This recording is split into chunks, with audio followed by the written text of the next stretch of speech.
Ամբերդը քիչ է ուսումնասիրված հնագիտական առումով եւ բավական մեծ պոտենցիալ կա այստեղ աշխատանքներ կատարելու, բայց այդ աշխատանքները պետք է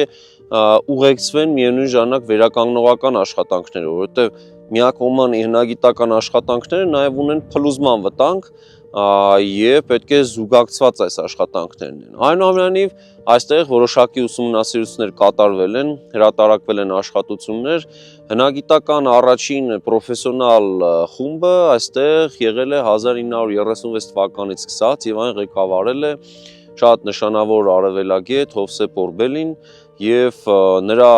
այդ աշխատանքներին մասնակցել է նաեւ Նիկոլայ Տոկարսկին եւ հետագայում նա արդեն հետպատերազմյան շրջանում Տոկարսկին ինքը